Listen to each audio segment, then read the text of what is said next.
So I Yes. guess my argument is that you can't reduce the instrument beyond that, Yeah. So unless you made a completely like sterile chassis that didn't so it's introduce any character of its own. well, what if you could tweak the character, which you should be able to?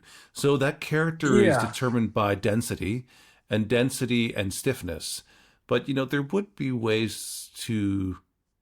I mean, we change the stiffness of our neck through the truss rod, and there would be ways yeah, to apply mechanical systems within the to change the tension, of the guitar itself, and therefore change the tonality of the guitar and the response of the guitar in a mechanical way that could be very interesting. Welcome to Life with Strings Attached. I'm your host, Jamie Gale.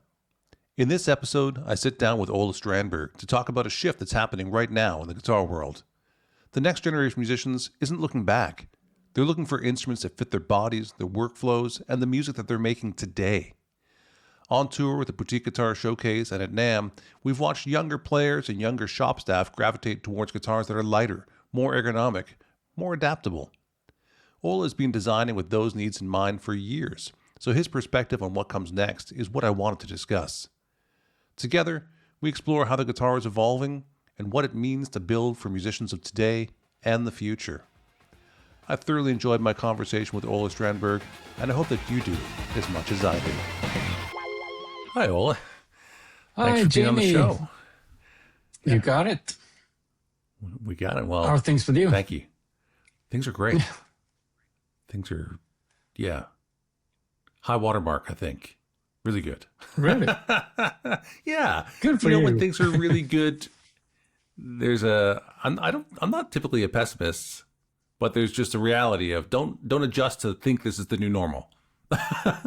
You know what I mean? Just like recognize Yeah, it's a good moment, leave it there as a good yeah, moment, but don't change all of your expectations based on how things are going right now.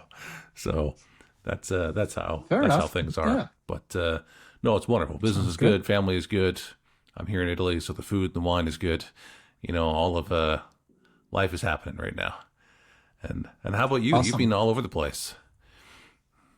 Yeah, a lot of travel, a lot of business, a lot of work.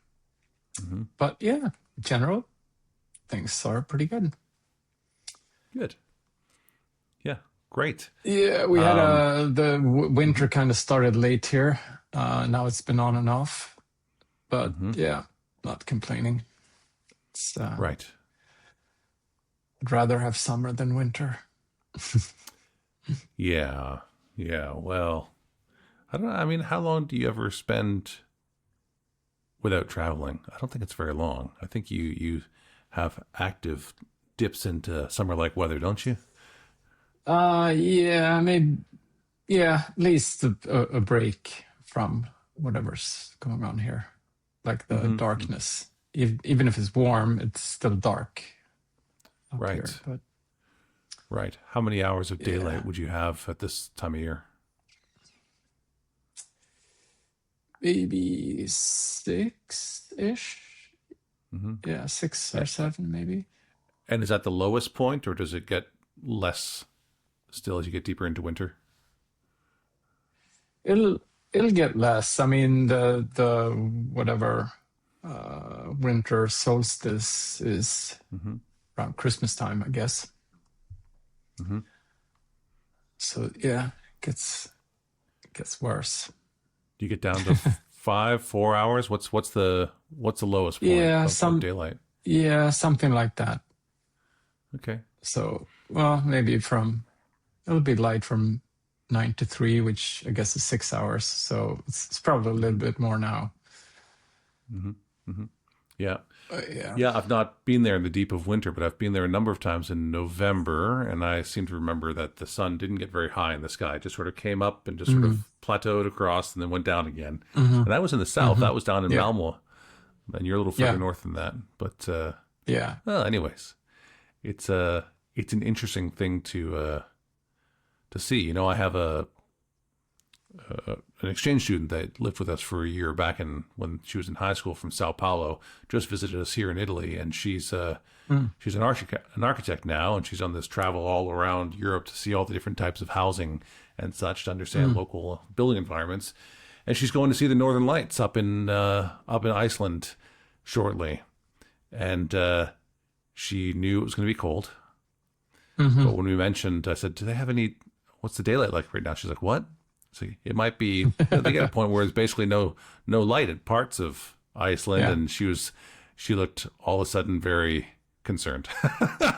Yeah. For those who have never lived in that sort of, as you get really far north, that sort of eternal darkness for a while, and Yeah. Are there It takes some getting used to. Are there some cultural you can rituals dress for around that? cold weather, but you can dress for cold weather, but you can't really like protect yourself from lack of light. Yeah. That's, where I live in Canada, it gets very cold, but we get a lot of sunshine, actually. As a matter of fact, my house in the wintertime, it's cold enough that the lake I live on freezes completely and you can drive across the lake. And it's a deep lake. The lake is 27 kilometers wide and it's quite deep, but it freezes. That tells you how cold it gets. But yet it's very common in the wintertime for there to be so much sunlight coming through the glass windows of my home that I've got to open up the windows. We could bake, like we could suntan in our living room in the middle of wintertime because the light gets so intense. Yeah. And but there's other parts of Canada where it's just gray and rainy the whole time. I'd rather have sun and sunshine and snow than gray and rain for long periods of time. Yeah. I mean, the sun will come out, but it's so low that it doesn't heat anything up. You still get to see it, obviously, but it doesn't warm you up in any way. So this makes me wonder about how your culture develops. So Swedish cultural, are there particular habits and festivals around this sort of darker period in the wintertime that people sort of keep in mind and get the idea of light and warmth? And for sure. I mean, we celebrate something called Lucia, which is like an Italian tradition, I think, originally. But here it's become in a week kind of a Santa Lucia. Yeah. 13th, December 13. So it's here it's become kind of a light ceremony. So Saint Lucia there's a procession and they sing and about candles in her hair and yes, everyone else in the procession is holding candles. So it's kind of it's considered more like a festival of light, I guess, than anything else. And then usually several places, including here in Uppsala, there are light festivals, which I guess isn't unique to Sweden or even Scandinavia, but but your perspective on it is the fact that you value the light in a different way than they might be down here in Tuscany when we're doing Santa Lucia, right? And so so your perspective is different on the same festival, I would think. Yeah, and I think certainly it's part of culture and the reason for a lot of good music coming out of Scandinavia is the cold, dark winters, because you don't necessarily want to go out. And so, people introspect and create if they don't get depressed. But I think certainly it's formed our culture quite a bit. It's interesting because the Danes and the Finns also have this sort of consciousness of the darkness and introspection and the the hazard of getting depressed.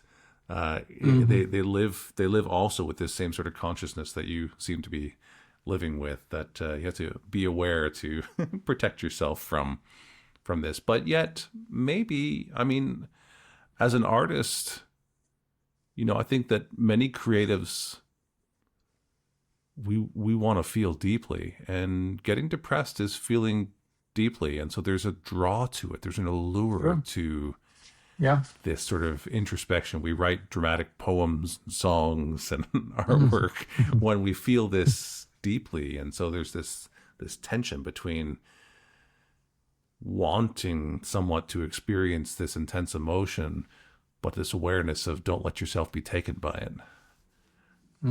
Yeah. So you think that there's... I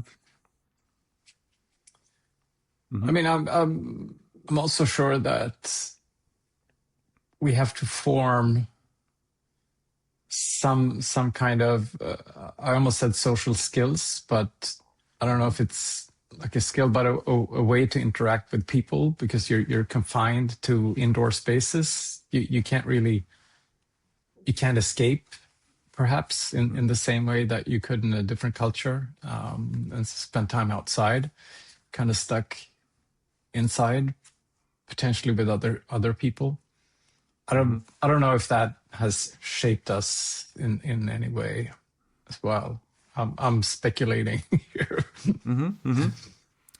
Yeah, well, I'm sure it has in some way. And you're right about the idea of light being celebrated by many cultures, and this idea of gathering around the hearth, the fireplace, and coming together, and then so many of our traditions of telling stories and playing music together, and perhaps knitting, drinking warm things like tea and and such.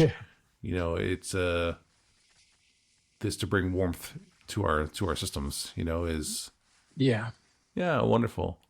I'm always very curious about that. For whatever reason, I'm not unique in this way, but so many people, we can just stare at fire for like hours, hours and hours. Yeah. And if you try and rationalize it, it doesn't make any sense.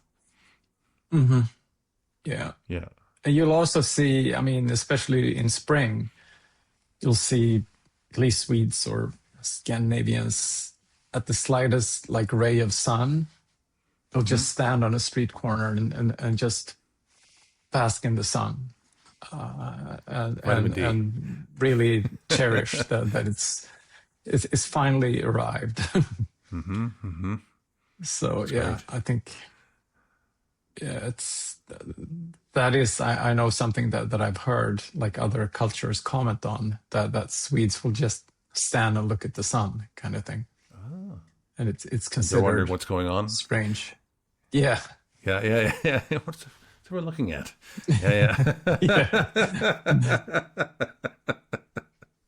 That's great.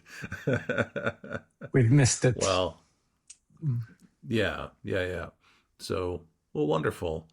So Ola, one of the reasons I contacted you and asked you to be on the show at this point, because you've been on the show before, is because you're so active, because you travel so much, because you're out there with the people and with the artists in the factories and the stores, and likewise so am I.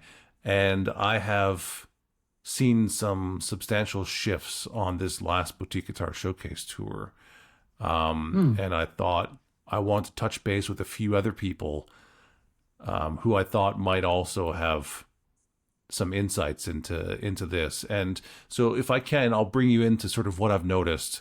In the last full tour season we did was in 2023. In 24, we just did NAMM and Osaka, Japan. And so we still did some traveling, but not the 25 cities around the world as we usually do. And so I got back out there this year, and every headless guitar, every multi-scale guitar, they sold fast. They sold to older people than we expected. And we didn't have the pushback that there's generally been a unfamiliarity, a resistance, sometimes a dismission. It just sort of says, that whole sort of thing. If it was good enough for the Beatles or Bob Dylan, it was good enough for me. And therefore that new thing isn't necessary. Right. That was gone. I mean, 100% gone. Not a little bit. Yeah. And that was really fascinating for us to experience. And across all price points, I mean, from 2,000-3,000, which I know is more than the average guitar, but on the Boutique Guitar Showcase, that's very affordable. Our average guitar is $10,000. So from $2,000 to $3,000 up to $25,000, guitars sold in all of these ranges.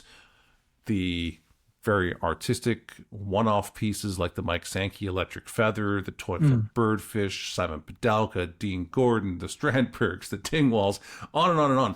All of these instruments had a high demand and sold in multiples. And at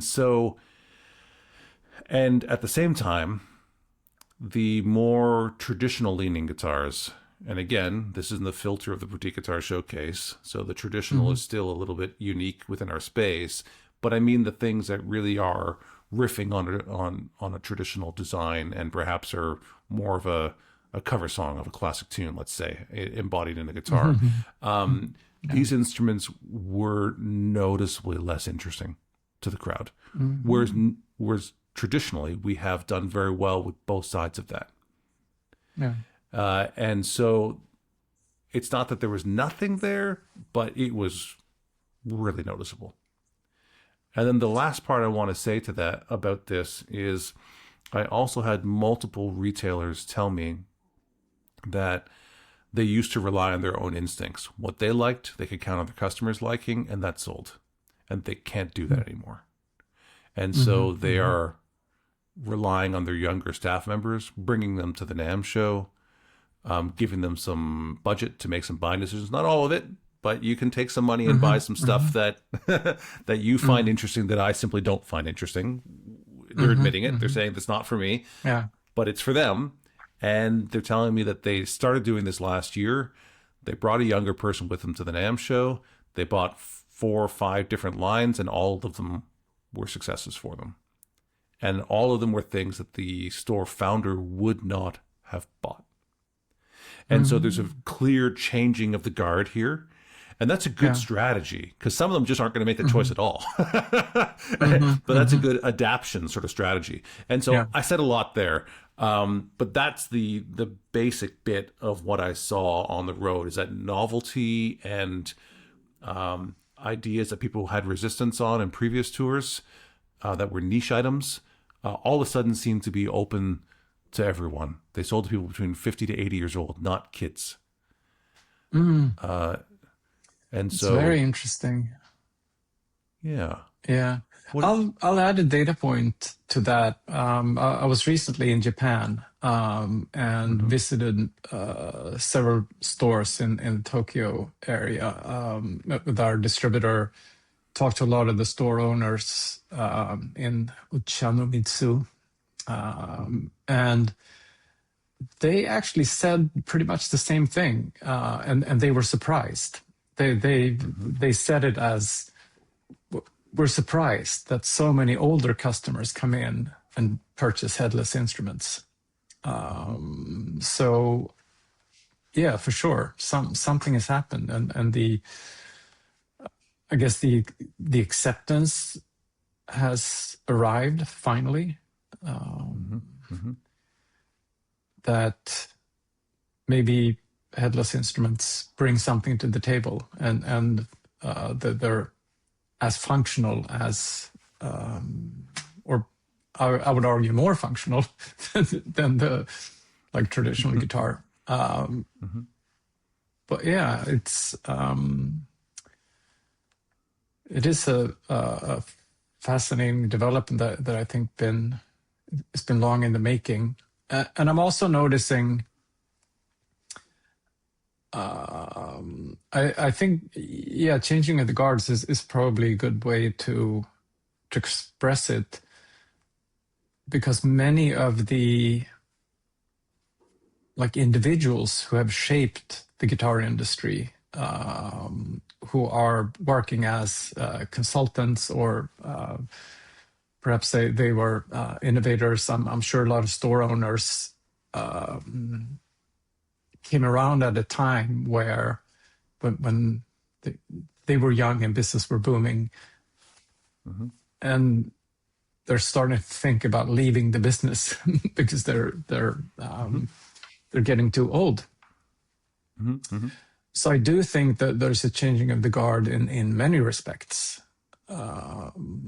The people you meet at trade shows, etc., that are profiles in the industry, many of them are approaching their 80s, and definitely their 70s. So yeah, I think it's perhaps something that's just waiting to happen, some kind of major shift in the industry as a whole. Well, it's referred to as a tipping point. If we talk about the law of diffusion of innovation, that was, I think it was observed by a Harvard professor in the 1960s, but it's commonly used in economics at this point in time, where we talk about the 2.5% innovators, the 13.5% early adopters, and then the 35% early majority, 35% late majority, and the 16% laggards at the end. And the laggards simply mean that person usually said, if it didn't exist when they were born, if it hasn't always been there, then they're probably not interested, and that's okay. And so what I think has happened is it's understood that you cannot have the early majority until you fully saturate that first 16, 17% of the innovators and the early adopters. But that next 35% is a much larger portion than the first 16, 17%, right? It's double the volume. Yeah. And if you retain the innovators and the early adopters, which you don't necessarily do, you can lose some of them because they are looking to have something that no one else has. And once everyone else starts to have it, they lose interest to a certain extent. Yeah. I have that sort of nonconformist gene within me, which I recognize as irrational. but I also can be turned off by something once everyone else has it. But so once you sort of tip it over that first 16 or 17%, it can feel like a bit of all the tension is gone. It's a bit of a landslide. Things got a lot easier all of a sudden. Because I don't think they sort of. I don't think the uptake is the same. I think all of a sudden it's like, I always liked that. Yeah, I've always been a fan. Yeah, well, you just got one now, and that's okay. Yeah. So there's a whole bunch of people sort of come in once the team is in the championship, right? And maybe that's a good analogy to have. There are people who watch the sport, and then there's people who watch the sport when we're the best. No, and I think, I mean, you are one of the people that also talk about like how it's really the music styles and genres and ways of playing that drive instrument innovation. And I mean, music goes through trends and new musicians come along and try to push the envelope of what's possible on the instrument. So that drives, I think, innovation in the instruments. And then I also heard you talk about like the cyclical nature of the business, and perhaps we're in a perfect storm of all those things aligning right now. That there's new styles of music, people create music in a new way. They're at a desk versus being in a rehearsal space. So yeah, a lot of things are just happening at the same time. Speaking of that, both older people and making music at the desk, I came across a video yesterday as I was searching for something on YouTube of James Hetfield writing for the first time in a home studio. And so here we have James Hetfield, who's got to be 70 years old at this point in time, right? And it's interesting because some of the comments, were like, hey, it's great to see him recording in his home studio. And then there's like, look at that, James Hetfield using a Focusrite. It's like, that's like a $99 little, that's what I have for my laptop, like it's, because there was also this idea that, you had to have these huge, like $1 million Neve consoles at one point in time, with microphones that were tens of thousands of dollars. And now when they record the actual album, I'm sure he's not using the Focusrite, but the point is he's also just sitting in front of honestly, his setup didn't look a whole lot different than my setup does right now. There's a MacBook Pro on the right. There's a studio display in front of me, an iPhone on top, and yes, a Focusrite little simple condenser microphone here because it really does the job very well. And that accessibility is there. And so that changes it. So I'm going down a bit of a different trail here, but let's talk about it because you're an interesting sort of technology and interface guy. So coming up at this NAMM show, there's always these technology conference portions, A3E, and I've been a part of a couple of them in the past, and I'm part of one this year that is a bit unexpected, where we're talking about music rights, AI, and basically protecting the money around music. And I won't give it away at this point in time, but I'm actually being put in there because I have a contrary perspective on this matter. I don't think musicians have a right to make money for their music. I'm an entrepreneur. I have to make my business make sense to make money. Right? I have to do something that other people find valuable, not just that I find valuable, not that I demand is valuable. I have to do something that someone else legitimately wants to give me money for.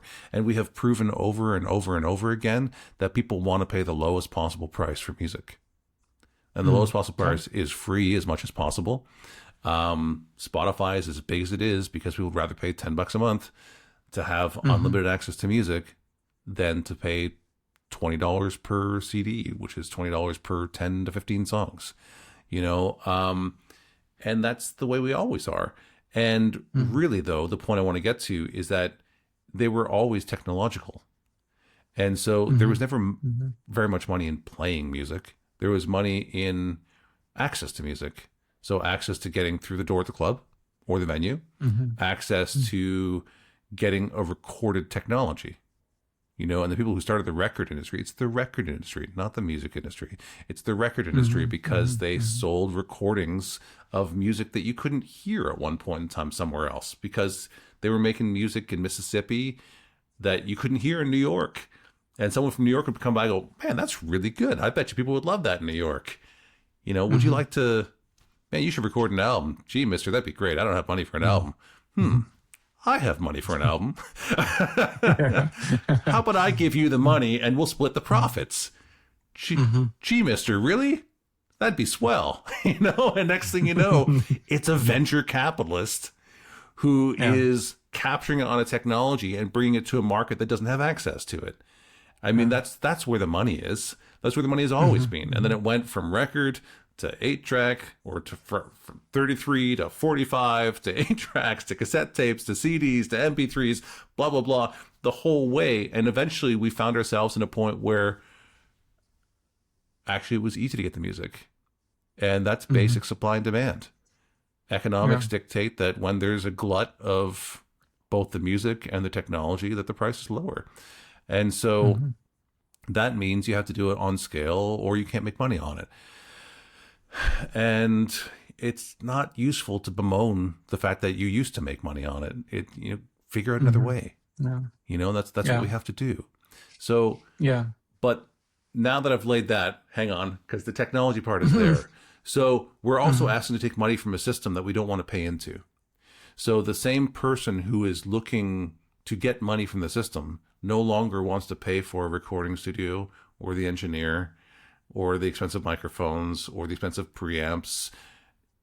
If you don't pay that into the system, you don't get any of that money back out of the system, right? So now if we replace the $1 million recording studio with $1,000 laptop and $100 mic, and preamp, the money's just not there to pull millions of dollars back out of it because it didn't go in. And that changes it all. So, but that technological change shapes everything around us, including our ability to record and translate the sounds of an extended range guitar, which I think is part of your success. So when we have 7 and 8 string instruments, but yet we had amplifiers at one point in time and microphones and preamplifiers that really couldn't capture frequencies below a certain point well, then it gets lost in translation. But now our fidelity is so good on the microphones, on the preamps, on the speakers, the headphones. Look at these tiny little things that we have in our ears. Yeah. These sound way better than over-ear headphones we had in the 1980s or 90s, right? Yeah.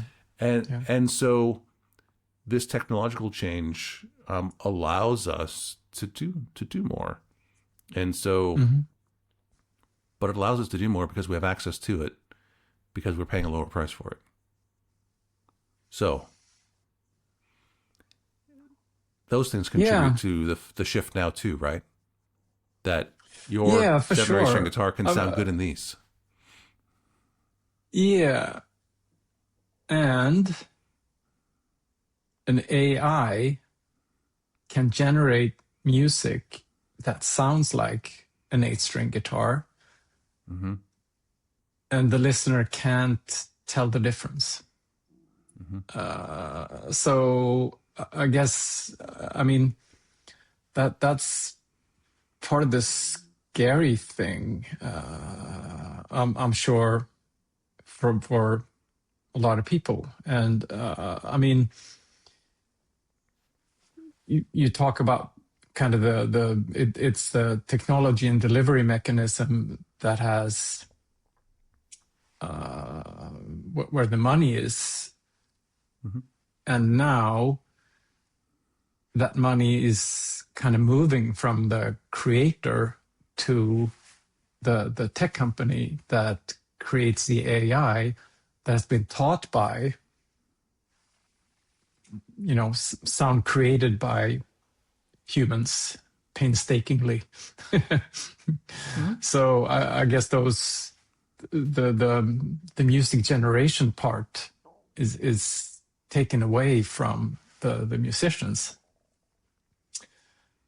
which is I don't think it's not a sweeping statement that it's being taken away from musicians. That's probably phrased incorrectly, but I think a lot of everyday needs that have previously been served by paying a musician to create some piece of music is being replaced by just prompting an AI to give me this 20-second, I don't know what the English word is, but, you know, jingle type thing, which is not meant for, you know, consumption in a way that you care about or listen carefully or you know, judge the composition. It's just intended to be background noise to an ad or something. It's kind of the AI is taught by music that's been created by musicians all over the world, and then it learns how to reproduce similar things in a way that takes away work. Decades? Yeah, I mean it's definitely it's a change in the money streams. A lot of, I mean, there's a performance of it that if you're a band or a musician, you can change your model so that you make more money off people attending to see you play. But there's so much, you know, commercial type music that's simply, so for commercial work, ads, commercials, background sound for movies, where you don't have to pay a human to produce it. You pay a tech company that's invested a lot in AI, of course. So it's the same money, but it goes to a tech company and not a musician. In that moment, which is a little bit scary prospects for a lot of people, I think. Yeah, I agree, and I don't want to don't want to say I don't have any empathy for this. I have empathy for this, but I'm also someone who's stimulated by change and the challenge to overcome a problem. And so yeah. where No, some and would see this as I like a agree with life-changing, like this is awful, I'm like, ooh, new problem to figure out. Huh? Yeah. No, I Just get warmed up. Let me in there. I do agree with that part of it. It's a shift that will have to happen Yeah. in some way. And I know I was at a release party with Jacob Collier a while back, and he was asked about the role of AI in music, and to him it was just, I mean, it's like the paintbrush. So you can create with this as with any other musical instrument, which is another perspective. I just think that there's a lot of music being produced that's not intended for having any artistic value. It's just there to be, background noise, and there's a huge audience willing to consume that music.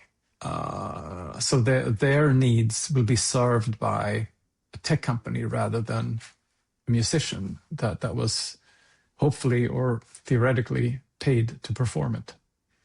That's kind of the point I was making at the beginning, though, is that we always end up with this idea that it's the musician there that was making that happen. And there, to a certain extent, I'm a musician. I've been a touring musician. I've played all over the world, so it's not like I have no experience in this area.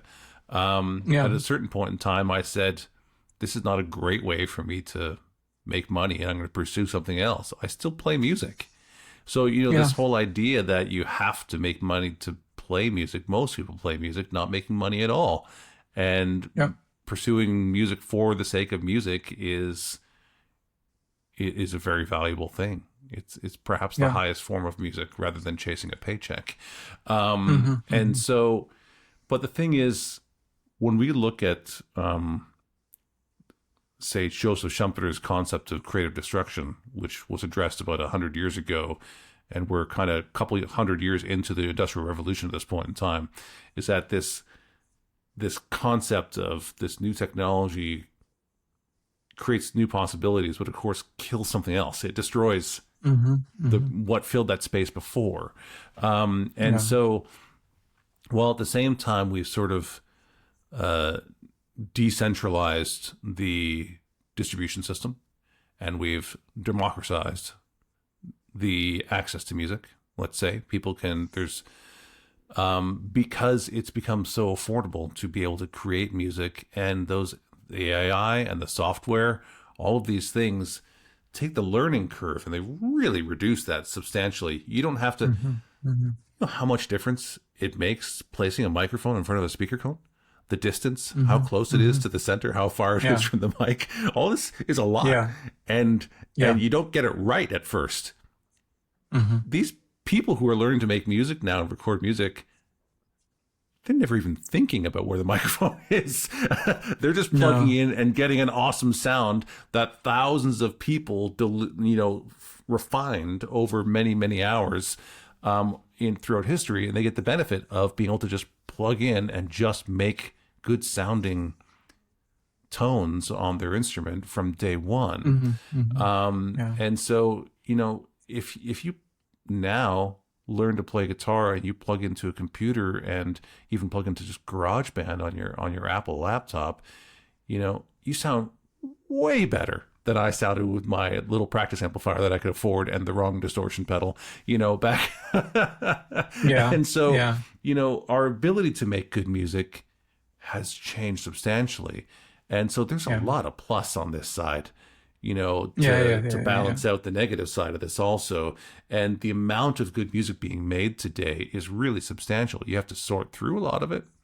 It's like looking for diamonds. Diamonds are found in a mountain of rocks, not diamonds, But it's out there. And so I think that there's more positive than negative to say from this, even with the AI side of things. And one of the things that we're learning through AI, and I have enough experience in this, because I've been asked to be on a number of AI panels working with, now I just have some opinions, but on those panels are people who spend their entire lives, who've been working on this for decades, not a couple of years. You know, they've been working on this since the late 1970s, you know, and they're trying really hard to sort of understand how to get AI to do what we think are pretty basic things. And what it's doing is it's really revealing a lot about how we function as humans. You know, it's revealing like, okay, I asked it to do this. Why didn't it do what I thought it was supposed to do? I gave it the right words. I thought it did exactly what I asked it to do, but the result was different than I was expecting. Therefore, is the robot the problem? No, I'm the problem.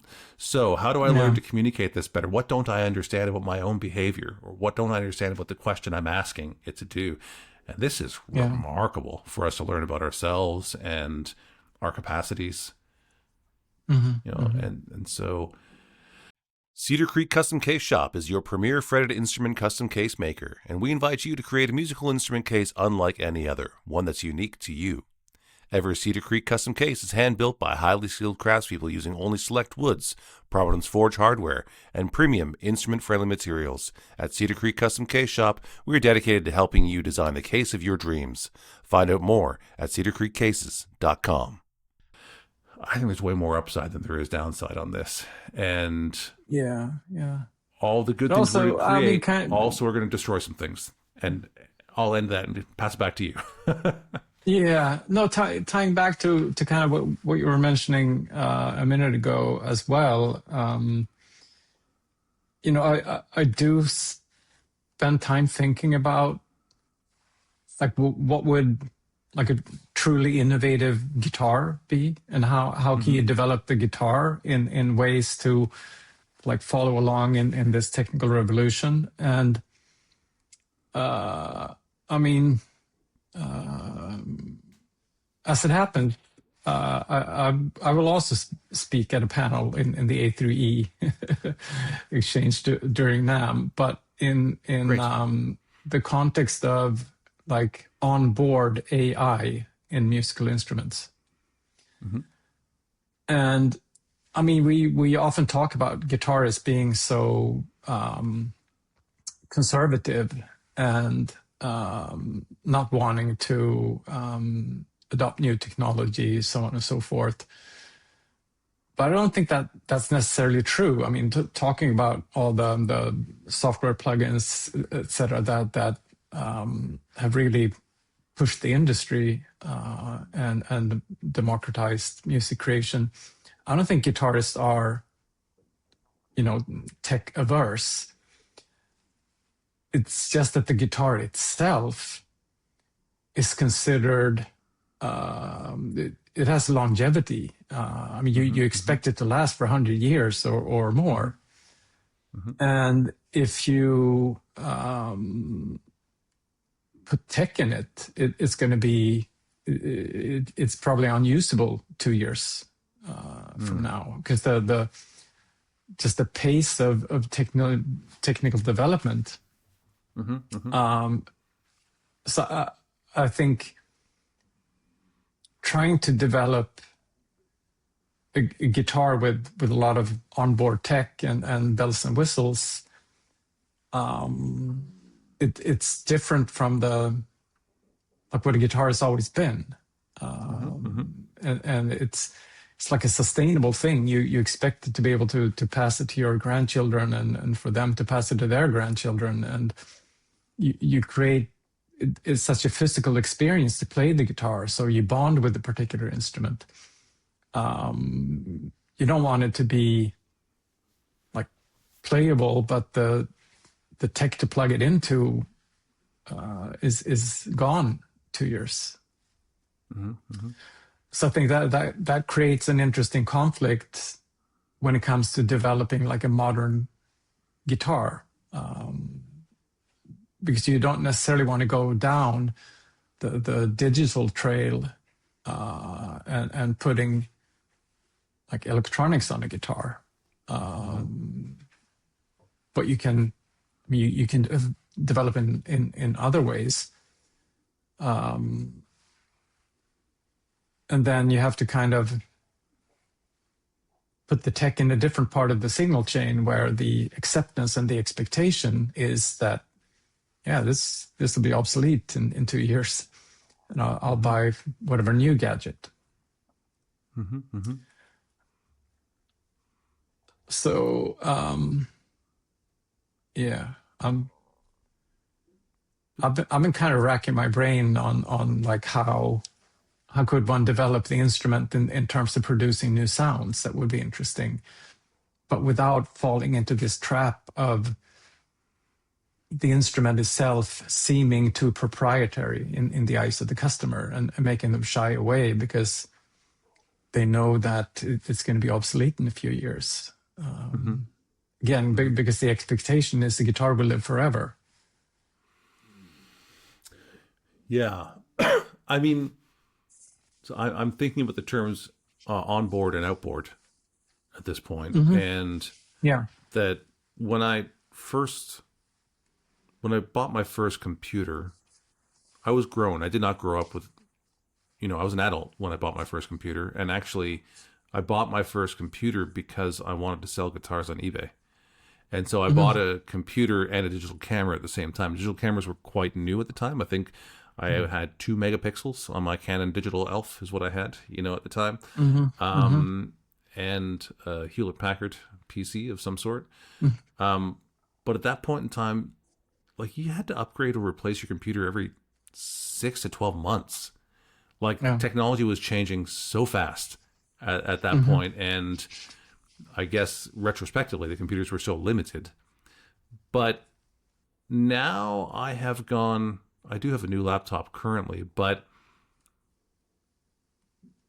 if I were doing what most people are doing, surfing the internet, playing some games, doing some data, like writing some documents on a computer, I could make a MacBook Air last a decade now. Yeah. A decade. The screen is great. The functionality is great. It actually does last 10 years. I know this because I have had a Mac Air for almost 10 years, but I've given them off to other members of my family. They're still functioning, still being used, at this point in time, for what they do. I only upgraded because I'm trying to do more intense video editing right now and content building and large photo images. And so I just needed a more capable machine. But in the context of what we're doing, I don't expect all of that stuff to happen in my camera. There's a portion I use my camera for, and then there's a portion I expect to do somewhere else. And I think that the camera is a mechanical interface, mechanical digital interface at this point in time, for most of us. But I see increasingly more and more young people choosing a mechanical interface with film again. And the guitar, I don't think it's unreasonable to expect to adapt the form factor as you have. But to say that the evolving technologies will always pair with something else, and that will reduce what those are, So again, if we use a photographic example, I don't expect my computer to have my lighting system and the best microphone, and everything in it. I use those separately. And when we do a photo shoot, we have a good camera, but we have a laptop that we're shooting directly to. We're actually shooting from the laptop at this point in time because I just need to view it on a bigger screen right away and know if I have any problems, to scrutinize it, And so although the guitar system, let's call it a system, if we will, for a second, the guitar system was more complicated. It did have more items, rack mount systems at one point in time, where we had different effects on different racks, and those different effects cost $1,000 each, at a certain point. Those have been reduced now into a much smaller form factor.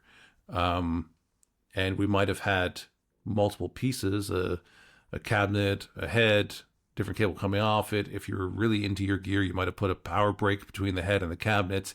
the different pedals, all of those things. But you can do all that now together in one space. But we still need the speaker sometimes. And we still need the different preamplifier sometimes. And so if I understand you correctly, I'm with you in thinking that you should not try and onboard the tech into your mechanical interface with the guitar at this point, and that would make it potentially irrelevant before it needs to be. That mechanical interface could stay that way. It's the same thing. One last analogy. It's the same thing with boats. There are people who buy boats with an engine inside of it, and there's people who have an outboard engine on the back of it. And the advantage is the hull of the boat can last decades and decades, but the engine won't in the same way. They might want to upgrade it, and so you can change out those outboard engines that you just sort of basically clamp on the back of the back of the boat. And so for longevity, and as far as the form being evolved and lasting, well, I think that's a strong position to suggest that the tech should evolve. Yeah, and I mean, I'm not necessarily saying don't put tech inside the guitar. I'm just saying it's a challenge to develop the instrument and develop the interaction models with the instrument because of this conflict. That the tech becomes obsolete, and even if the tech functions, like your MacBook is still perfectly functional after 10 years, maybe the ports have changed. So, I mean, USB-A is almost dead now. You need USB-C for so many things, so on and so forth. The world around you will change to the point that your perfectly functioning piece of tech will still be obsolete because there's nothing to connect it to anymore. So it just poses a challenge in developing, let's say at least develop for commercial success. Because there are tons of niche products that have been incredible products, but they don't become commercial successes because of this conflict. I think people expect the guitar to last for generations, but when you put tech in it, it's just a tech product that will be obsolete. And the syntax would have been a cool thing if that continued to work, but I think there are probably just a few still in existence because there was no one to. It wasn't successful enough to build a large company around it and maintain it and update it, and there's no one to service the few remaining instruments in existence. So it just creates a conflict, and I think the outboard analogy is good. I would consider like the pickups in the guitar to be basically outboard. Even, I mean, they're screwed into the guitar. And in my world, it's perfectly acceptable, and even I would encourage it for a player to replace the pickups with something that suits their preferences. But I know there's a huge resistance among players to do that. They expect to, no, I bought this instrument as a whole. Why should I have to replace the pickups? They're part of the instrument. But otherwise, I mean, people do replace their DAWs and their plugins and their pedals and other parts of the signal chain, and that's expected and accepted. So, I mean, if there was a way to bring that closer to the instrument, to permit other ways of interacting with it, there are a lot of opportunities, I think. But there is this challenge. And I mean, there are a lot of innovative guitar-like instruments out there that are fully digital and let you do incredible things, play backing tracks or light up the notes you're supposed to play as a teaching instrument, etc. But they kind of become, they're placed almost in the toy category rather than like serious musician category. So yeah, I mean it's something that I think about for sure in like taking the instrument beyond what it is now and not just do incremental improvements in the form factor. Yeah. Well, there are interesting.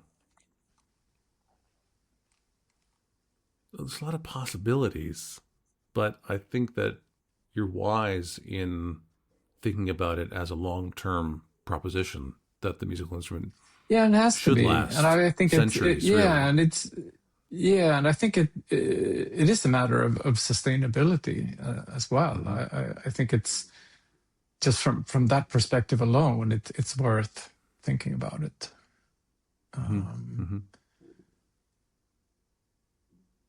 And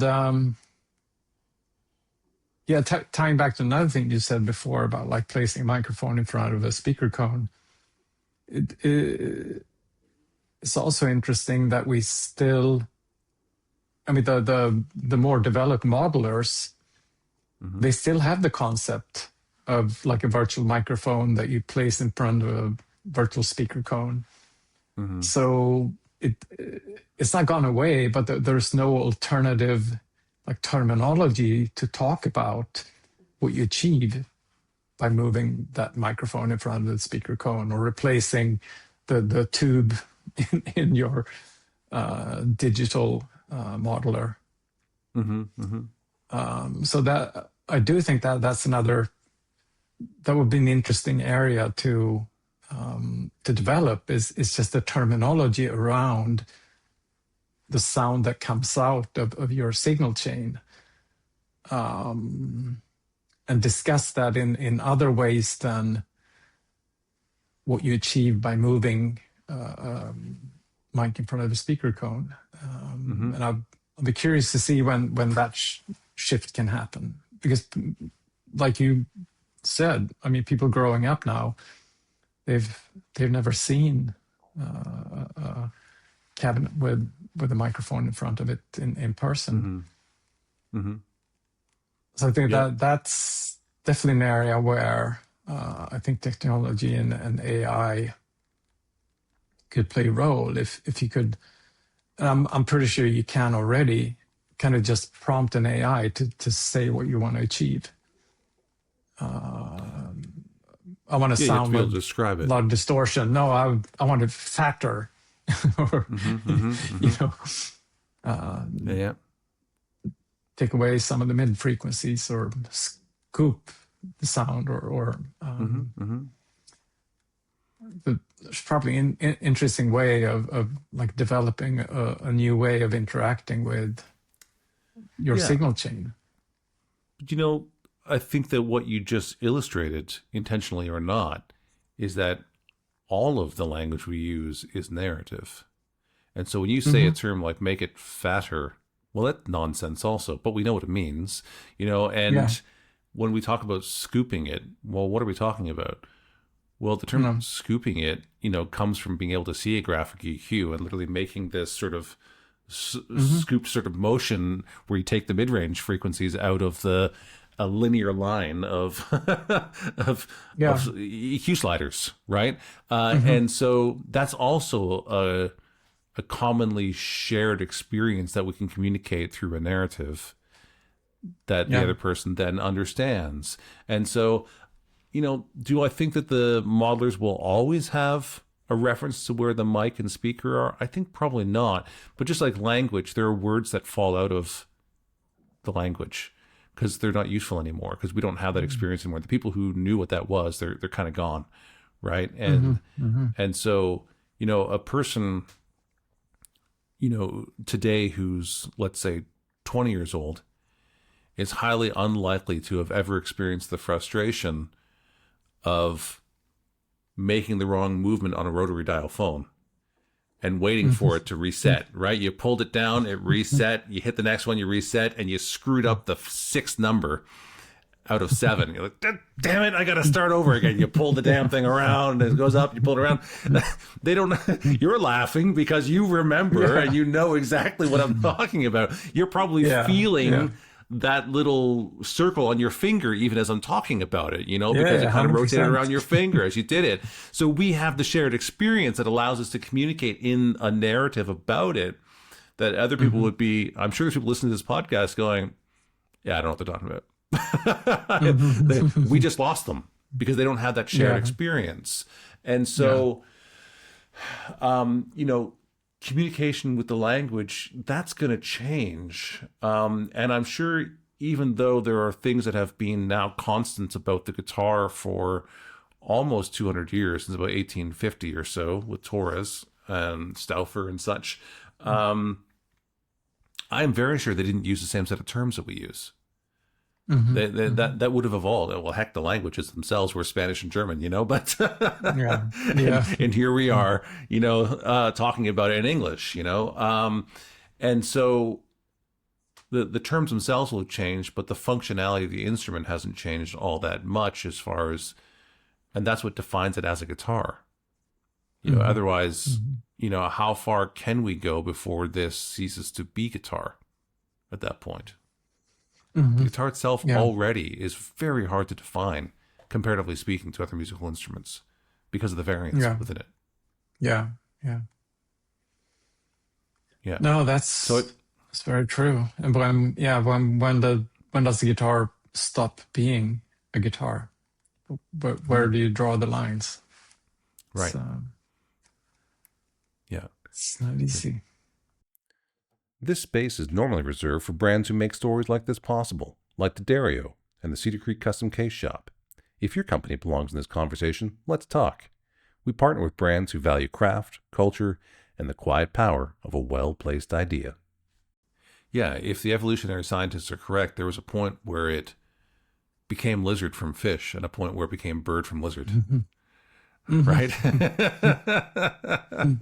But what's the meeting point? Where did it tip over from being bird from lizard, and so on and so forth? And so, where does it tip over from being guitar into something else, or when did it become guitar from lute or some other instrument that we know is somewhere there in the history of it? And so I love the fact that you're thinking about the evolution of the guitar and that you're thinking about where it can go and presumably what you can contribute on a human level, what you can continue to contribute to the evolution of the guitar. And so, I'm interested to hear this panel discussion. I'm glad you're on that panel discussion. That's great. I need to figure out some intelligent things to say. You will. Every time I go into those things, I have no idea what I'm going to say. And, here we are. Eventually, I have something that's useful to say in the conversation, and you will too. That would be fun. For sure. Yeah. Wonderful. Actually, I'm going to have the founder of A3E, Paul Sitar, on the show record that next week with him. He'll be there. And I've met so many wonderful people through those panel discussions. Other panelists who are doing very interesting things that I then get a chance to dive into their world a little bit and, hear their perspectives and the challenges they're going through and the problems they're solving and the solutions they've found. It's remarkable. No, that's certainly my expectation is basically to learn more than I teach. And that is the fun part of being part of these kinds of things. Yeah, for sure. And everything that's going on in the world around us, the have to be ways to, apply those things in new ways to create something more and better than before. Mm-hmm. Mm-hmm. Yeah. So some of that's driven by artist requests with you. I mean, I'm thinking about Yeah. your projects with. I mean, I know that's not the main thing, but certainly there's notable guitars within your offering today with a 5-string Jacob Collier guitar or the Jordan Rudess guitar, which has the fret Mm. markers in a place that makes more sense for somebody who's spent a career on a keyboard as opposed to a guitar. And Yeah, that's an and I interface mean, change. Sustainiac was like Jordan's biggest request as well. Mm-hmm. So he could just, I mean, do the. I mean, you can tap and it'll work fine, but you can't infinitely let a note sustain as you Mm-hmm. can on a synthesizer. So that's Mm-hmm. kind of what Mm-hmm. he was after to get that blend. So yeah, for sure, there are musician requirements that drive the development of the instrument. Mm-hmm. I think again, I mean, at the end of the day, it's going to be, new movements in the music creation as a whole that drive development, and I'm talking development in terms of like commercial success, not Mm-hmm. doing a one-off showpiece kind of instrument that exhibits new tech. Yep. But I guess, I mean, some things, or a lot of things have started there and then became commercial success. So they weren't born from a mass market need. They created the need, or they open new doors Mm-hmm. of new possibilities to achieve something. Yep. Yeah. Well, So I think we yeah. just tripped over something there a second ago, though, Ola, as part of our conversation, because we talked about not involving current technology into the guitar itself, but yet a Sustainiac, even though it's been around for decades at this point in time, I mean, Mm-hmm. that is conceivably a piece of tech from a moment in time that is now being put into the guitar. But I suppose if you removed it, you would still have a place for a regular pickup, and you would just have an extra body cavity in the guitar, because there's a substantial piece of electronics that goes into Yeah. those that if you didn't already have that space, you have to route out your guitar typically to put in a Sustainiac. Mm-hmm. Yeah. And so that's an example of what do you have to say about that, knowing that you put in a piece of technology that might indeed be judged by a time period in your guitar, which will live for centuries. Yeah, well, I mean, that's still kind of outboard. So I wouldn't say it limits the lifespan of the instrument. Certainly the functionality may cease to exist, but then you can the instrument itself is still playable. So yeah, Mm-hmm. no, It's it's interesting. still outboard. It's an attachment. Okay, well, that could So be an interesting way and to think about I'm the not involvement of the guitar. yeah, Mm-hmm. and I mean I guess that's the other theoretical evolution of that functionality in a guitar is if enough people start using it and it has a place in music and you can do new things that are desirable to other musicians, then it can become mainstream. But I think part of the potential of reaching the mainstream is that you can remove it and replace it with something else more conventional without obsoleting the instrument as a whole. Yeah, I was just remembering a instrument that we had when I owned a guitar store years ago in the Toronto area. there was this one late 70s Music Man Stingray that many of us who played bass had owned. We all loved this bass. None of us kept it for some reason, but we all loved it. We all owned it at some point in time. And sometimes there's instruments like that where everyone raves about it, but for some reason you don't keep it. Yeah. Probably because everyone was a bit broke and needed to change out for the new exciting thing. I suppose if someone who had the money to just keep it and buy the new thing they wanted had it, then it would have been a different proposition. But nonetheless, there was just something about this one that just none of the other ones that I'd played ever spoke to me in the same way that this one did. And so one day we got curious about it, and we pulled off that big sort of teardrop-shaped pickguard in the middle of the Stingray, and it had been routed, and not in any pretty way, like a gouge and a fucking hammer, like just like like like a chip bowl had been made in underneath this pickguard, and they removed quite a bit of the body mass. Like, here we go. This thing is chambered. Yeah. We didn't know it was chambered. But it made the difference as to why we liked this one so much in comparison to other ones that we had played in the same way. And so, sometimes you get something like a Sustainiac and you have this big routing, and even if you don't use it in the long run, the effects might actually be positive for your instrument. Yeah, who knows? So that's great. I mean, your guitars, are they all chambered? Every Strandberg chambered? No, we have like two different product lines. One is chambered and the other is solid.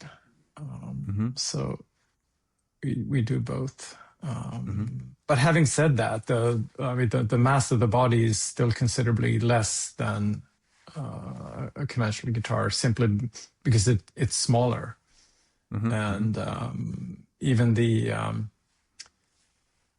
electronics cavity in the proportional size of the electronics cavity is quite large compared to other constructions. So it's not a huge. If you're an experienced player, or you'll notice that the chambered guitars are chambered. They do respond a little bit differently. But I think it is not something that stands out. But it can be definitely just what you experience. Like, oh, this one speaks to me more pleasantly than something else, or vice versa. And it's because of the chambering. But you wouldn't attribute it immediately if you didn't know. But I think that's the interesting part of making guitars is that there's nothing that's objectively better or worse in a guitar. It's all about how it speaks to you as an individual, and how the physical tactile experience of playing it, and a lot of tiny things that you can't put your finger on. It's just this guitar speaks to me, this other one doesn't. So it's a fascinating space to be in. Yeah, I mean, I think it's one of the reasons we have the longevity of the guitar that we do, is as an extension of our personhood, as our body. We have the human body is made up in the way where we have the ability to extend our sensory system through objects. So this is how we can find the screw at the end of a screwdriver. Is we can actually feel through the screwdriver, right?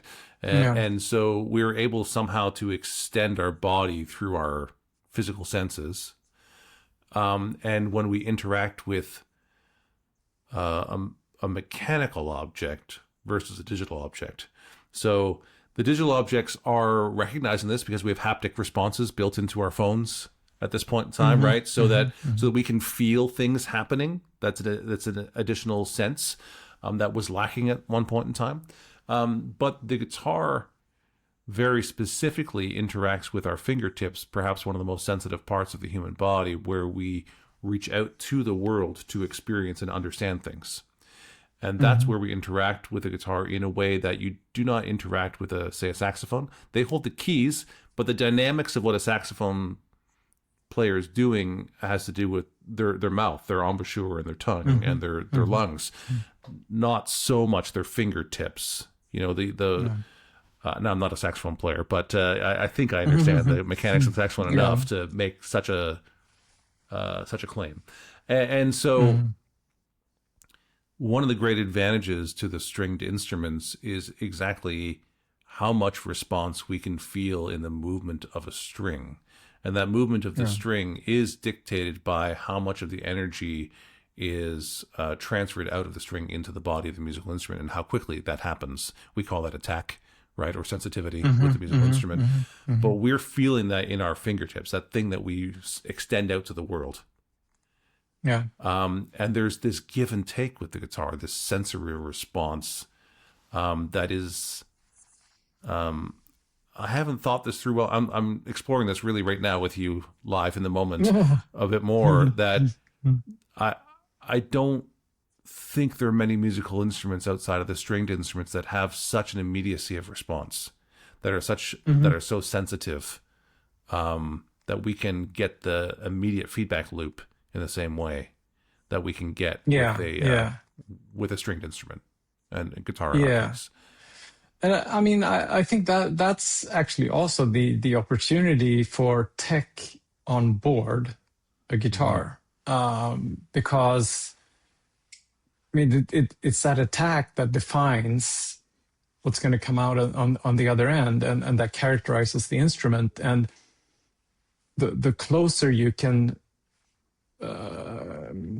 like move that point to the player, the more freedom you will have to shape that sound down the signal chain. So currently, I mean, kind of what the pickup picks up is what you can work with down the chain. So if you put a pickup with very little dynamics, then there's only so much you can do with. You can't add treble or bass if it's not there in the beginning, but you can reduce. You can take away from the original signal. So, but if you put like a more hi-fi-ish pickup inside the guitar, most people think it sounds like garbage when you plug it in. So, but I do see an opportunity for a tech that really is like full frequency span, which is kind of what the Fishman Fluence technology does. It can pick up way more than a conventional pickup, and then you subtract from that to give it character. And by choosing different magnets and how it's actually built, like mechanically, you can address some of the attack things. Because it's like the laws of physics that drive what that attack is. But what if you could also digitize what the attack was? So you could basically mimic this magnet type or that magnet type, or with loosely wound or tightly wound. I mean, all these like mythical characteristics that players talk about from particular model years of a pickup or a guitar. I do think that maybe there's an opportunity for that to kind of enhance from a technical standpoint what a guitar does and can't do. Because you're still stuck, even if you have this like plugin in your DAW that can do all these things, you're still limited by currently what the pickups will deliver out of the guitar.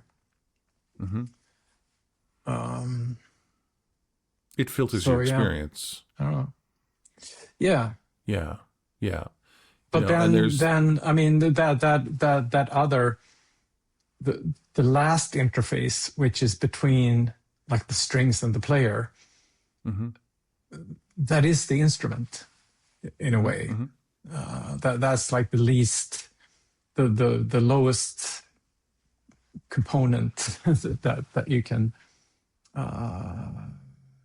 like divide and conquer ish. Yeah. Or break apart. Yeah. So yeah, I don't know. Maybe there's some kind of future opportunity for some AI company to build AI-powered pickups that you just tell them sound like a single coin. As a guitar builder and a player, you have a sense for when something's working right. That's why so many of the world's best trust D'Addario. Unmatched tone, perfect intonation, and strings made to the tightest tolerances in the industry. That reputation is no accident. It's the result of 400 years of being obsessed with quality and innovation. D'Addario, when you know, you know. Or maybe, I mean, there's also the mechanical side of the guitar where, let's riff on this for a second. I've never thought of this before, but ultimately the difference between one tone wood to the other, and now I expect some tone wood comments in the comments here. Feel free, folks. No, but that's the thing. That's the thing. I mean, because I mean the wood, anything that's between the strings termination points, they're going to determine how the string vibrates and thereby the character of that sound. So what's being captured within the magnetic field. Yeah. So I guess my argument is that you can't reduce the instrument beyond that. So, unless you made a completely like sterile chassis that didn't introduce any character of its own. Well, what if you could tweak the character, which you should be able to? So that character is determined by density and stiffness. But, there would be ways to... I mean, we changed the stiffness of our neck through the truss rod. And there would be ways to apply mechanical systems to change the tension, of the guitar itself, and therefore change the tonality of the guitar and the response of the guitar in a mechanical way that could be very interesting. I've not actually seen anybody, with the exception of Michael Sankey on this. Okay, on this last tour, we had this guitar called the Electric Feather, a headless carved archtop piece that had a secondary trussing system. So the neck had a truss rod, but the body was sort of free floating between two clamping points. And there was a truss rod there also where you could adjust the tension on this archtop. And that would change the response of the top itself to get the sort of ideal sort of point. That guitar, by the way, was... I had to convince Mike to make more of them. We were shocked as the response to that guitar. It sold at the first event, and it sold multiples over and over again. Hundreds of thousands of views on Reels from Chicago Music Exchange. And so, we sold. I eventually convinced Mike to make more of them, aesthetically different, but functionally the same, so that he could carry on with everything being unique. And and we sold it over and over. But I mean, actually, now that we're talking about it, I take everything back, because I mean, also, I mean, look at the birdfish.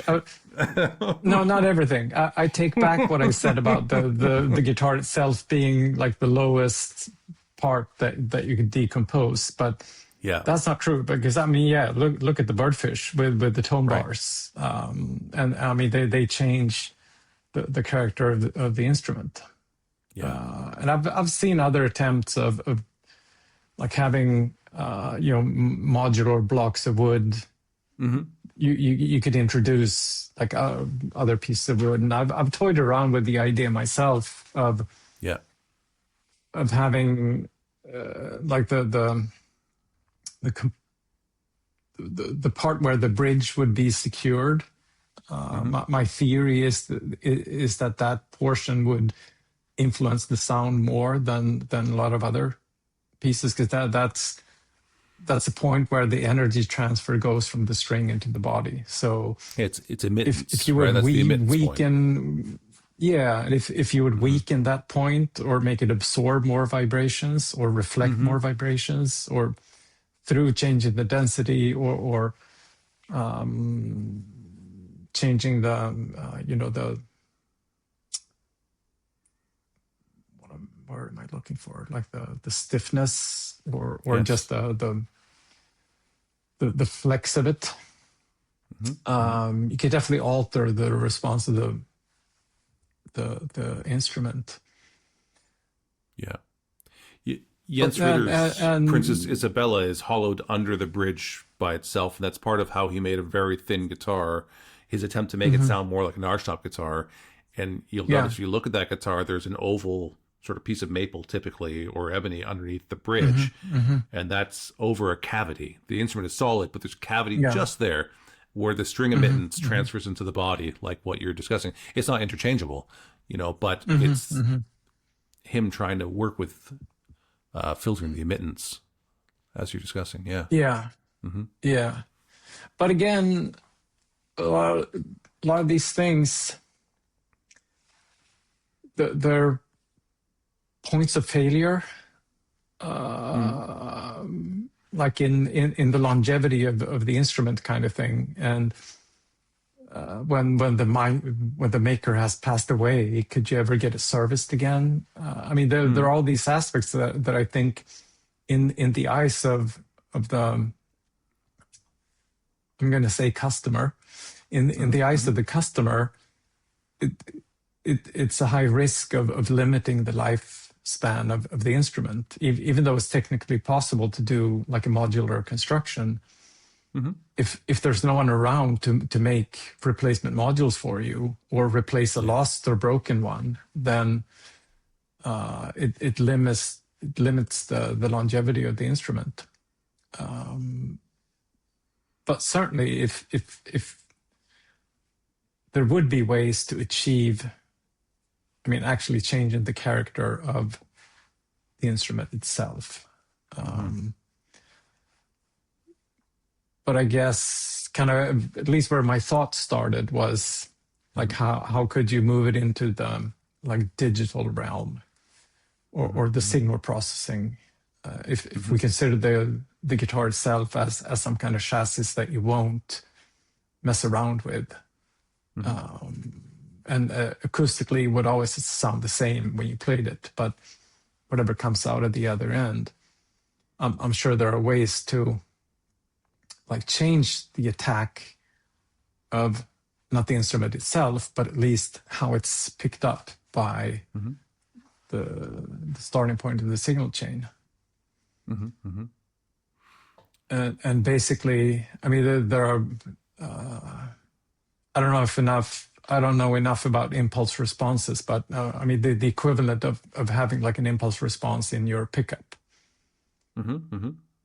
I think is correct. I've never taken the time to understand what a signal response is, but you can mimic different cabs or amps or whatever. So why couldn't you mimic different kinds of guitar pickups? Sounds like you should be taking a trip to Helsinki to me. But maybe. So, so many possibilities, and that's why I love speaking with you, Ola. Is your consideration of the possibilities, and notably your immediate counterbalance. That you go off in a direction and you say, yeah, where's the fail point? This is the fail point potentially. And now I have to look at those, and you don't just become completely absorbed by a dream that is perhaps not tenable, which is interesting. You dream, you evolve, you absolutely make things happen, but you're always closely tethered to reality. And I kill a lot of dreams very quickly. Yeah. Ola Strandberg, dream killer. I love it.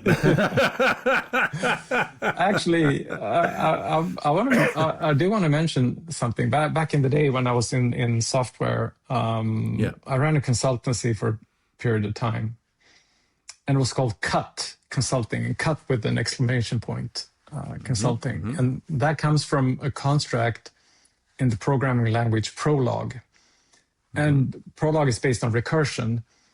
So basically, you call a function recursively until there's no, and you just define the exit criteria.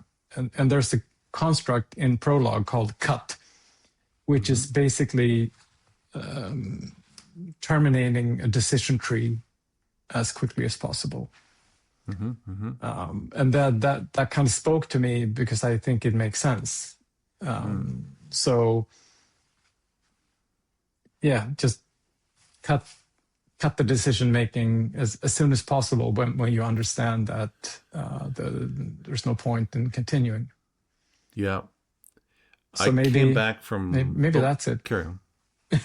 Yeah, maybe it is, but I think it's very useful, and it's something that comes out of experience and wisdom.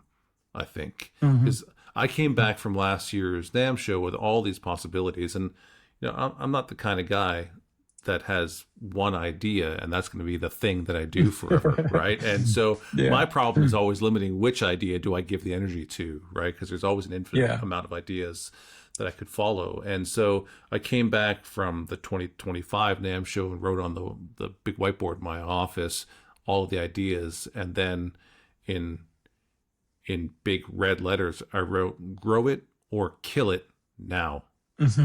Yeah. And that was, okay, your idea is you have to look at all these ideas and you have to pursue it. You can either make it grow or you got to kill it, but don't let it just sit there. Yeah. Sucking up energy and of mental energy, right? About the possibility of, am I going to go down this path? Am I going to, no, you got to figure this out now because you can only pursue so many things. And so, yeah, I love that. Cut. Yeah. Yeah. It's a really important skill. It's actually the skill that many independent luthiers need to develop that they don't. So if somebody has the motivation to develop their brand and they don't know why they're not getting somewhere with it, and we have some experience, and if I see that they have one thing that I think is viable, and I do a brand development with them, it'll be, this is it. This is the thing that people will remember. This is the thing that will get you a global audience instead of a local audience. And the problem is you have all of these distraction points, or as Steve Jobs might have called it, noise around your signal. This is your signal. Everything else is noise. Yeah. You got to get rid of this. And it's actually very unusual that you would reduce that to even 2 points in guitar design models. Usually it's one model, and people have a really hard time wrapping their heads around this. But if you look at all the great successes in the guitar industry, unless they have, 100 years of history behind them and the culture's changed so much, almost every one of those brands was developed on one thing. And there's the huge exception in the guitar industry was Leo Fender, who designed, 4 or 5? And he is the glowing example of mastery and success of multiple successes. Everyone else is making one thing. The PRS Guitar Company, they make multiple guitars, but it's the one, the CE, the custom 24, 22, however many frets you have, it's that shape. We all know what it is. It's a Les Paul Stratocaster synthesis, right up the middle. And that's the guitar. They make a single cut. I think it's a very small amount of their sales. They make acoustic guitars. I think it's a very small amount of their sales, comparatively speaking. So that thing. And so many independent artisans are really in love with woodwork. And they're not trying to legitimately serve the needs of marketplace or trying to get to a point where they can make it. They'll complain about the fact that they're not making enough money, but they won't take the action to do it. They won't do what you just talked about. They won't make the cut. In order to okay, there's a good analogy. And I'm not a gardener, but I've noticed gardeners. For the health of the plants, you have to cut off the waste. You have to cut off the dead parts because they'll continue through physics to try and pull water and sunlight and such from it. You got to cut them off so that the part that's actually working gets the most amount of energy to it and thrives. Yeah, that is a good analogy. Makes sense in many ways. Yeah. And so that's something that I notice when speaking to you is that, yeah, you have lots of great ideas. You can abstract, you can go in different directions. And the ones that you'll bring to marketplace are the ones that you couldn't kill, I think. Yeah. Is that accurate? Yeah, I think that's accurate. Because a lot of things keep living.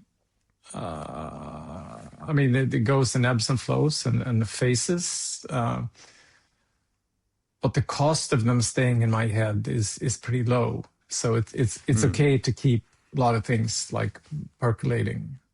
But yeah, before like pushing the button to go for it, a lot of things have been discarded for sure. And yeah, I think sometimes like having limited resources is a good thing because it forces you to focus, and it's a big thing, I think, in like the evolution of any company. As you're growing and you're getting more resources, is the ability to like do more things. It's not necessarily always a good thing. I mean, regardless of industry. So that's not a guitar specific thing. There's recently heard a debate about Swedish healthcare, and it's kind of the same thing going on there. It's they're adding people, but they're not doing productive work. They're just, collecting statistics and metrics and writing reports, and it doesn't necessarily benefit patients. They have to wait longer, even though healthcare has more resources. Right.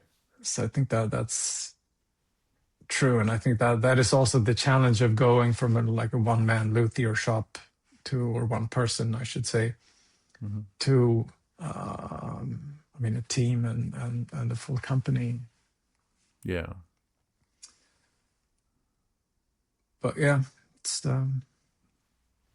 we've talked a lot about that historically, so it's it's a massive topic. Yeah.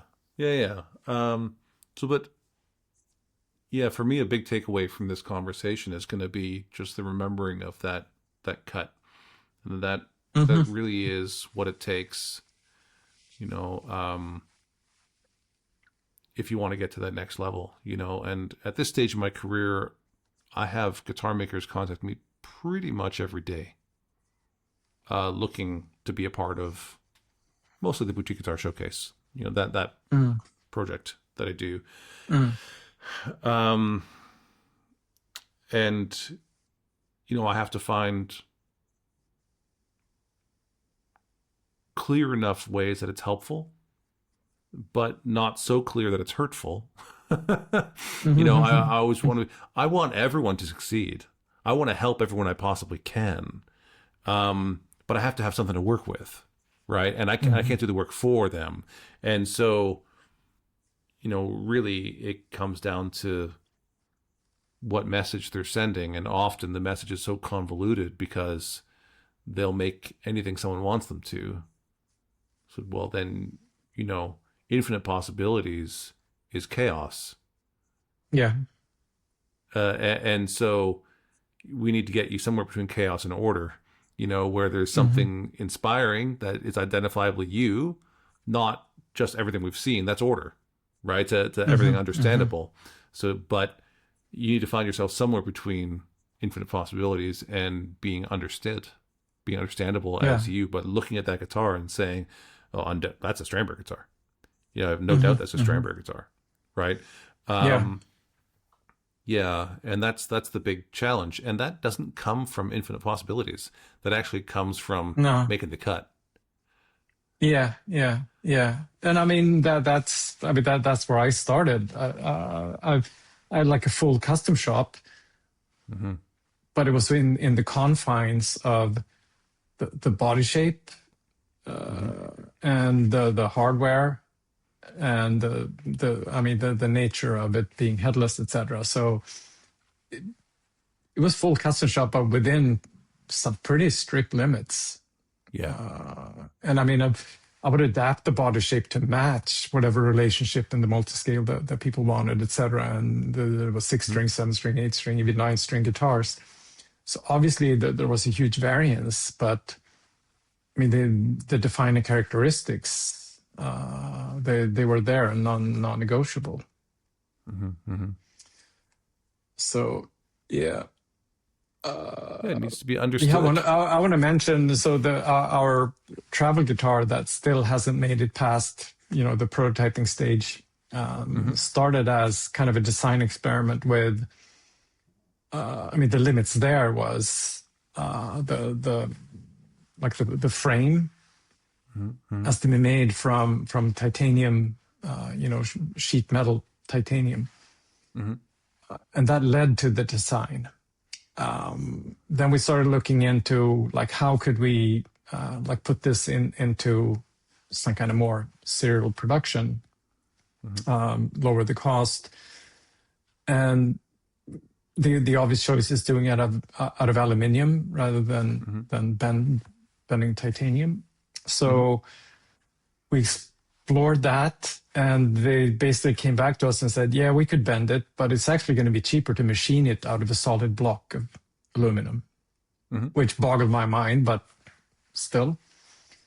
So then you can do it whatever shape you want. And then, it's just meltdown in my brain. I mean, how could I come up with... It was literally the limit of, it's going to be made out of bent sheet metal, one weld on each. That's it. With infinite possibilities, it just becomes a meltdown instead. Although, I could have designed some pretty interesting wings for that travel guitar, but my brain just shuts down when there's infinite possibilities. You have to kind of confine them somehow. And the Barber guitar shape that we have, that also started as a design experiment where I just set the boundaries that there would be no 3D cuts on the CNC. Would only be like perimeter cuts and like one-dimensional cuts, and that's what informed that shape and the layered approach. So I'm 100% for just limiting or creating the box first and then stay within it. But then, other times you have to think outside that box and create a new box, I think. Sure. Infinite possibilities at least shuts down my brain. It's chaos. I suppose there are people who are not capable of generating very many ideas and they're not concerned about infinite possibilities, I guess. I don't know. But for those of us who are white space abstract thinkers, it's just like, no, we have to rein this in somehow, and it's helpful to define it and give yourself a playpen, if you will, the box. And actually that would be the other spot that I would say is the most useful thing that most people never do, is define the space. And so part of doing a brand development with anyone is defining what your sort of brand filter is. And I don't mean the fancy words we use. I mean the things that tell you that this is defining what we make, what we do as an experience, and that it's possible to get that down to a relatively simple phrase or a small paragraph, that when another idea comes, you say, well, that is a good idea, but it's not Strandberg, in this scenario. And so we can create that, but it might be a completely different company at that point in time. And many people don't have that. And that's why it's hard for people to recognize what they're doing or remember what they're doing, is because they've failed to define it. And so having a description to say, okay, this is in the case of the Boutique Guitar Showcase, I'm looking for unique world-class instruments that are contributing to the conversation of guitar. I can't just look at every guitar in the world. I have to have a way to say, how do I separate these things? And Yeah. it turns out that that's probably the most discriminating description of any guitar show or platform in the world. And it really limits what we have. However, it's also, when you look at that, people say, oh, that's a boutique guitar showcase guitar. Or I remember the first time I heard this years ago at a summer NAMM show. It was the editor of Premier Guitar magazine who made a comment about a guitar that he saw at the end of the day that he thought was really great, and it was $3,000. And he said, I know that's a lot of money, but that's actually really cheap for a Jamie Gale guitar.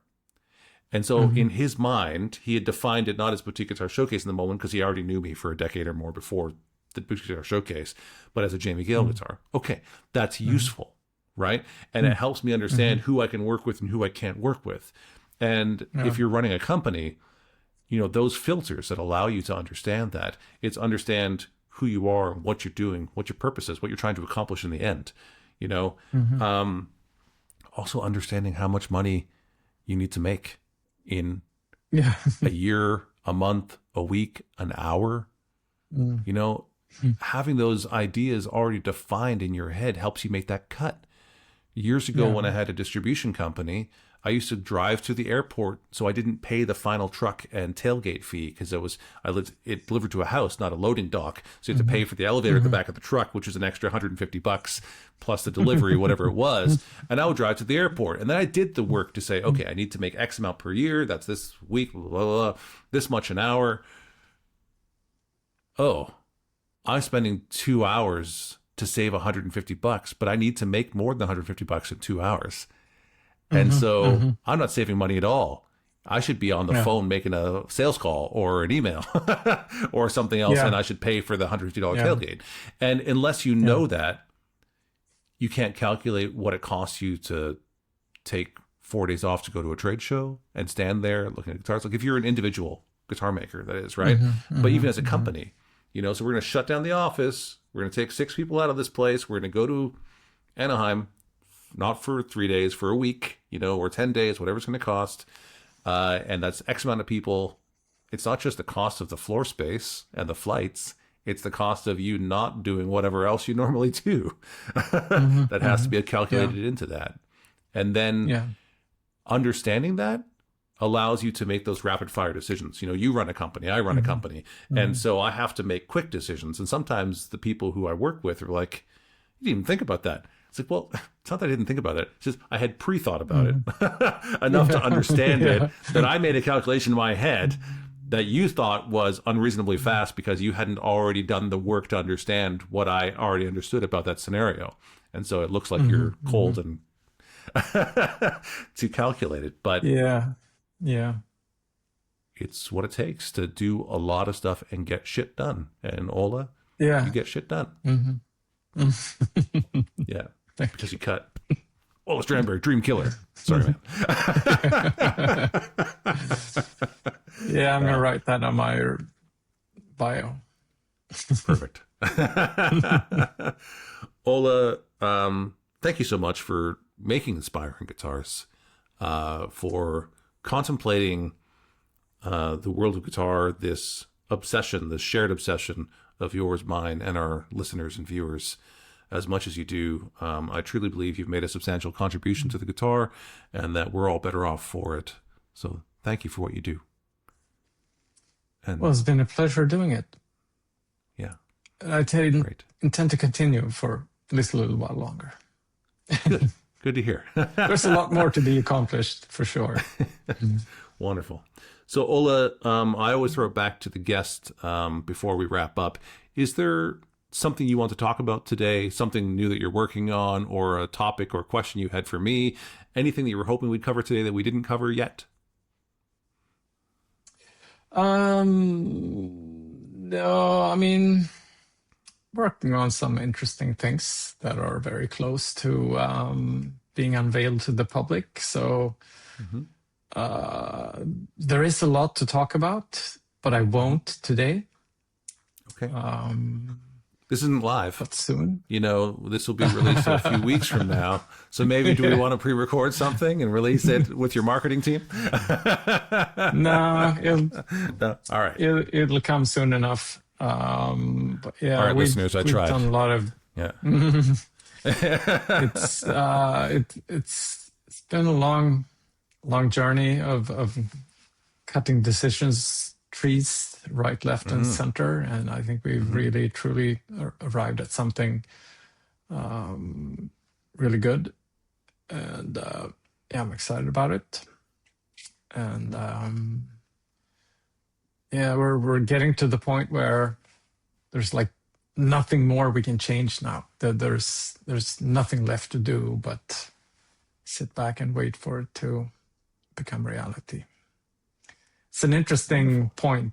I think another, worthy topic. I think the other area where you might fail as a designer, a software engineer, or luthier, or whatever, is knowing when to stop developing, and whether it's you set yourself kind of an 80-20 rule that you drive it to 80 and then say stop, because those last 20% is going to take 80% of your time.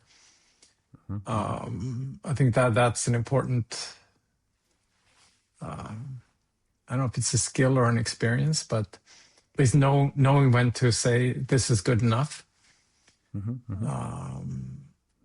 and not spend any more time second guessing or trying to develop perfect things. It's an interesting day-to-day battle. Yeah, we're there. It's great. It's done. Well, I look forward to actually learning about whatever this mysterious thing is. Yeah, at some point. Be fun, I think. Good. Okay. But yeah, it's been great talking to you, spending some time. Yeah, nice speaking with you. Yeah. Until next time. Hopefully there's someone there picking some kind of nuggets of interesting topics. Oh, I'm sure there is. I'm sure there is. And I always learn something when I'm speaking with you. And so, yeah, the perspective. Likewise. And I think we could talk for hours and hours more. But I'll leave you with this little bit. I just ordered another case or two of the Mandos Primitivo wine that you enjoyed so much down here. And feel free to come on down and we'll share another bottle together. All right. I do look forward to visiting again. It's I can conjure up the image of little Switzerland very quickly in my mind. Yeah. Wonderful. Yeah. All right, Ola. So next time in person then. To meeting again. Yeah, for sure. All right. And we'll see you in Anaheim. Thanks for being on Life with Strings Attached. Bye for now. Thank you very much. Take care. You've been listening to Life with Strings Attached. If today's conversation meant something to you, consider passing it on. These stories find their place through the people who share them. A new episode comes out every Friday, right here, wherever you're listening. I'm Jamie Gale, and thanks for listening to Life with Strings Attached.